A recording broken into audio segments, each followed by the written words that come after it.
Hi viewers, ఈరోజు మన కథ పేరు తీర్పిచ్చే కత్తి. ఒక ఊరిలో రాము సోము అని ఇద్దరు మిత్రులు ఉంటారు. ఇద్దరూ కలిసి చక్కగా ధనం సంపాదించుకుంటూ ఉంటారు. ఒకరోజు రాము తన దగ్గరున్న ధనాన్ని తన మిత్రుడు సోముకిచ్చి వేరే ఊరిలో పనుందని చెప్పి, మిత్రమా, ఈ ధనం నీ దగ్గర ఉంచు, నేను వచ్చాక తీసుకుంటానని చెప్పేసి ఊరెళ్ళిపోతాడు.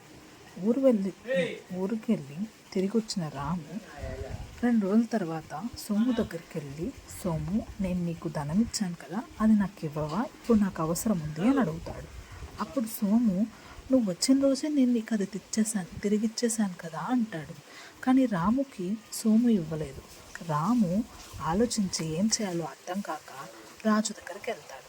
రాజుగారు, నేను ఇలా ఊరెళ్ళేటప్పుడు నా దగ్గరున్న ధనాన్ని సోముకిచ్చి తిరిగి వచ్చాక ఇవ్వమని చెప్పి వెళ్ళాను. కానీ నేను తిరిగి వచ్చాక అడిగినప్పుడు నిజానికి సోము నేను ఇచ్చిన ధనం నాకు ఇవ్వలేదు, కానీ నేను ఇచ్చానని అబద్ధం చెప్తున్నాడు. మీరే ఎలా అయినా నాకు న్యాయం జరిపించాలి అని అడుగుతాడు.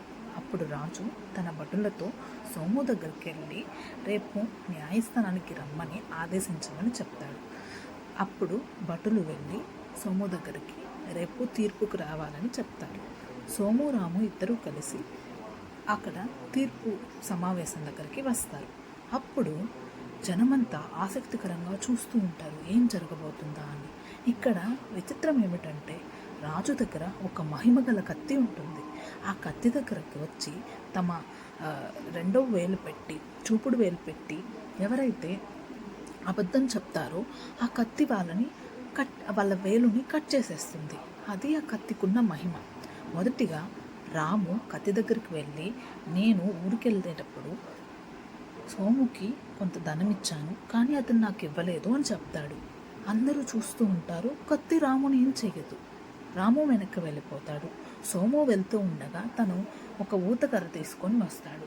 ఆ కర్రని రాము చేతికిచ్చి, నేను రాము దగ్గర డబ్బులు తీసుకున్న మాట నిజమే, కానీ రాము రాగానే తిరిగిచ్చేశాను అని చెప్తాడు. అప్పుడు ఆ మహిమగల కత్తి సోముని కూడా ఏం చేయదు. అక్కడ ఉన్న జనమంతా కత్తి ఎవరిని ఏం చేయలేదు అని ఎవరికి ఏం అర్థం కాలేదు. అప్పుడు అక్కడే ఉన్న మంత్రికి ఒక ఆలోచన వస్తుంది. అంటే సోము వెళ్ళేటప్పుడు తన చేతిలో ఉన్న కర్రని ఇచ్చేసి వెళ్ళాడు కాబట్టి తిరిగిచ్చేశాడా అని ఆ కర్రని విరిచి చూస్తాడు. అందులో అందరూ ఆశ్చర్యపోయినట్టు బంగారు నాణాలుంటాయి. అప్పుడు రాజు ఆ బంగారు నాణాన్ని రాముకు అప్పచెప్పి సోముకి శిక్ష వేస్తాడు. అందరూ సంతోషిస్తారు. అందరూ మంత్రి తెలివిని గొప్పగా మెచ్చుకుంటారు. చూసారు కదా ఇవాల్టిది కథ నచ్చితే లైక్ చేయండి, షేర్ చేయండి, మన ఛానల్ని సబ్స్క్రైబ్ చేసుకోండి. ఇలాంటి మంచి మంచి కథలతో ఇంకా మీ ముందుకు వస్తాను. మీరు నాకు ఇచ్చే కమెంట్సే నాకు ఇన్స్పిరేషన్.